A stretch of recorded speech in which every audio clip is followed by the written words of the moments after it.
एक रात सुल्तान एक दहशतनाक ख्वाब से अचानक जाग गया। इसका दिल तेजी से धड़क रहा था और पसीना उसकी पेशानी पर बह रहा था। ख्वाब इतना हकीकी था कि आंखें बंद करने पर भी साफ दिखाई देता था। हजरत मोहम्मद अजीम शान और शौकत के साथ सामने खड़े थे। इसका चेहरा दमकता था।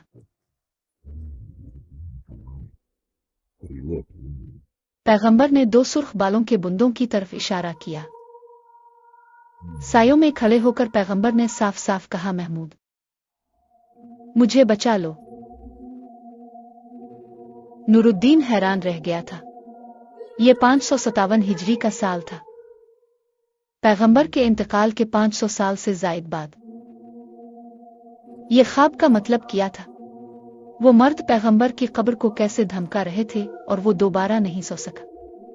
वो उठा, नहाया और समझने की दुआ की, लेकिन जब वो दोबारा सोया तो ख्वाब वापस आ गया, बिल्कुल वैसे ही। दोबारा पैगंबर ने इल्तिजा की, महमूद, मुझे उनसे बचा लो। एक ही ख्वाब 3 बार देखने के बाद नूरुद्दीन जान गया कि यह अहम था। सुबह सवेरे इसने अपने मोतबर मुशीर को बुलाया, जमाल अल-दीन अल-मुसली। मैंने एक अहम पैगाम वसूल किया है, उन्होंने जिम्मेदारी के बोझ को महसूस करते हुए कहा। नूरुद्दीन पहले ही एक मशहूर रहनुमा थे जो इस्लाम और शाम का दिफा करते थे, लेकिन यह मिशन बहुत मुख्तलिफ और जाती महसूस हो रहा था। पैगंबर खुद ने मेरी मदद मांगी, हमें फौरन मदीना जाना चाहिए। जमाल अल-दीन परेशान नजर आए। पैगंबर की कब्र तक कौन सी खतरा पहुंच सकता है? शुक्रिया।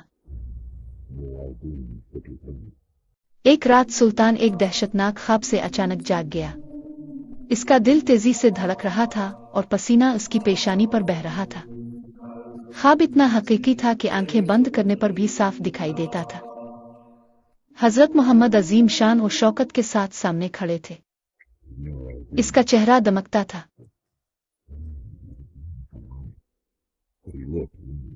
पैगंबर ने दो सुर्ख बालों के बुंदों की तरफ इशारा किया। सायों में खड़े होकर पैगंबर ने साफ साफ कहा, महमूद, मुझे बचा लो। नूरुद्दीन हैरान रह गया था। यह 557 हिजरी का साल था, पैगंबर के इंतकाल के 500 साल से जायद बाद। यह ख्वाब का मतलब क्या था? वो मर्द पैगंबर की कब्र को कैसे धमका रहे थे और वो दोबारा नहीं सो सका।